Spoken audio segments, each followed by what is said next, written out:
housing. I would like to thank both Premier Ford and Minister Clark for expressing their confidence in me taking on this new role. And thank you to Sam and Remo of Daniels Corporation for hosting us as well this morning. I look forward to supporting our government's initiatives to help deliver on our commitment to help build 1.5 million homes in Ontario by 2031, which is why I'm so pleased to be here with my colleagues to support our government's plan to protect home buyers. The Minister of Public and Business Service Delivery, the Honourable Kaleed Rasheed, and the Minister of Municipal Affairs and Housing, the Honourable Steve Clark. It's no secret that Ontario is facing a housing supply crisis. Our government has been working tirelessly to deliver the policies and programs that ensure owning a home is in reach for everyone across the province. We have been working with all levels of government, including the private sector as well, so we can introduce measures that will form a solid foundation to building new homes in both rural and urban communities in Ontario. And we're here today with some great news for both first-time home buyers and purchasers of newly built houses and condos. And with that, I'd like to invite Minister Rasheed to the podium to share more on these initiatives. Minister? Thank you. Well, good morning, everyone. I'm thrilled to join all of you this morning with my colleagues, Minister Clark, and of course, Associate Minister Tangri. Before I go on, I want to acknowledge former Associate Minister Parsa, who recently became the Minister of Children, Community, and Social Services, for his dedication and help in getting more homes built across our province. I have full confidence that both Minister Clark and Associate Minister Tangri will continue to build on this important work and help us deliver our promise of building 1.5 million additional new homes for Ontarians. I would also like to offer special thanks to Mr. Tassoni and Mr. Agostino from the Daniels Corporation for welcoming us at this new housing site at 130 River Street, right in the heart of a blooming downtown Toronto community, and a place many Ontarians will soon call home.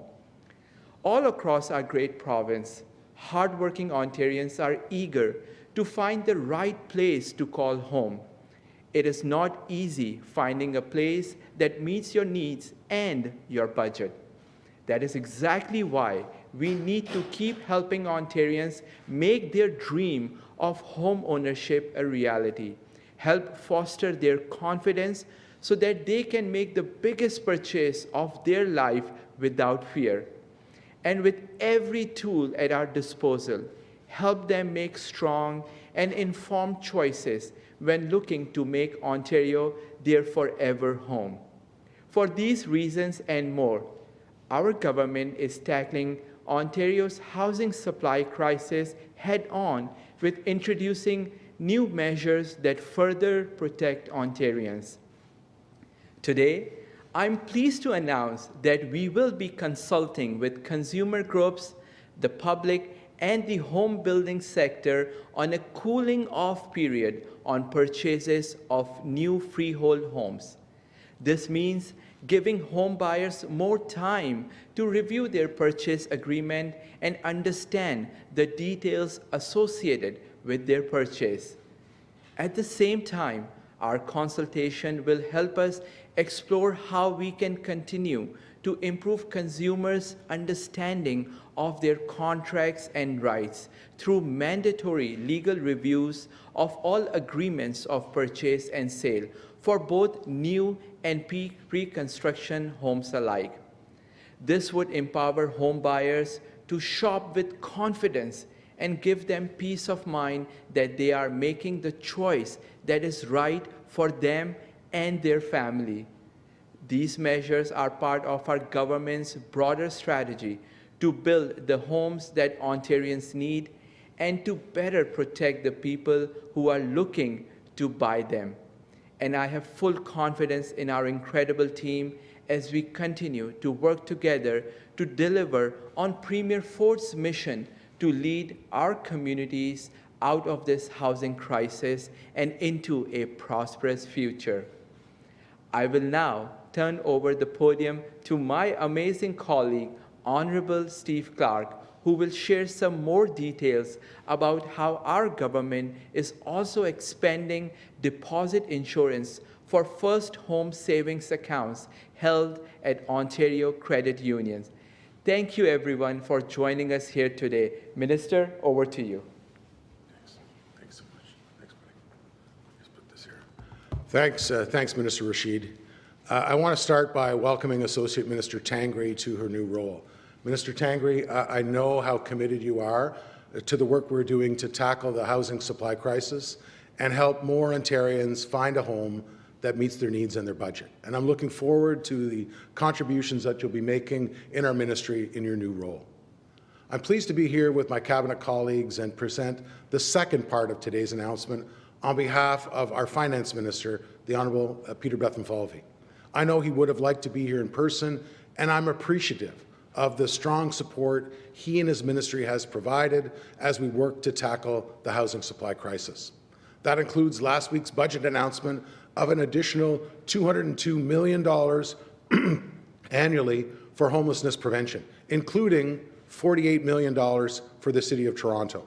In fact, just this morning, I had the chance to meet with Deputy Mayor McKelvey and talk about how that additional funding will be put to good use providing supportive housing for vulnerable residents. Because we understand that tackling the housing supply crisis means addressing the wide range of housing needs that exist across Ontario. And that brings me to today's announcement. The federal government has recently confirmed its new First Home Savings Account for Canadians. This savings account will offer prospective first-time home buyers tax benefits to save up to $40,000 tax-free.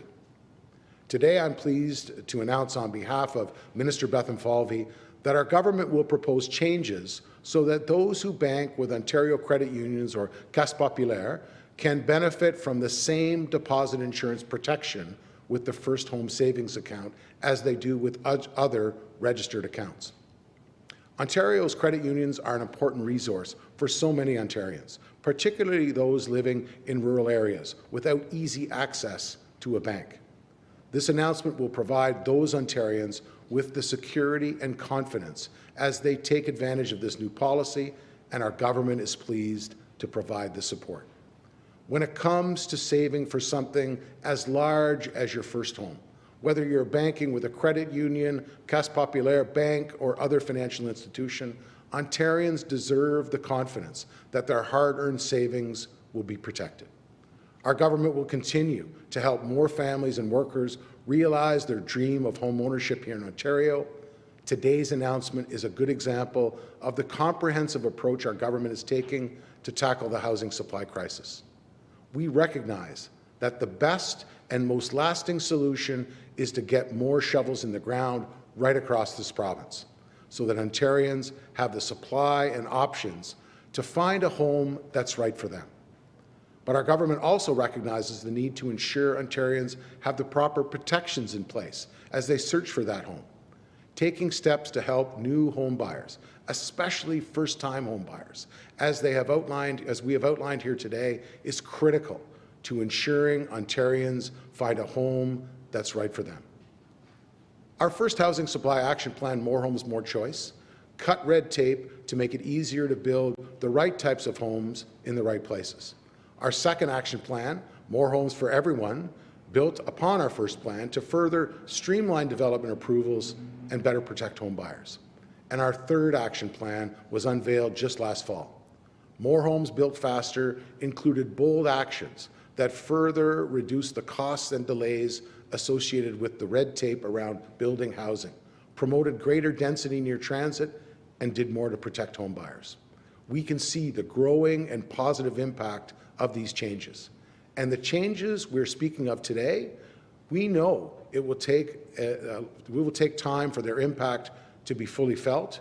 That's why, as we promised, we will continue to move forward with housing supply action plans every year of our government's current mandate, because we know more action is needed to ensure we reach the goal of building 1.5 million homes by 2031. I look forward to saying more about these policies in the coming weeks, but we will continue to work across government, as well with our municipal partners, the private sector, the federal government, so that we can put the best ideas into action to ensure that more Ontarians can find a home that they can actually afford.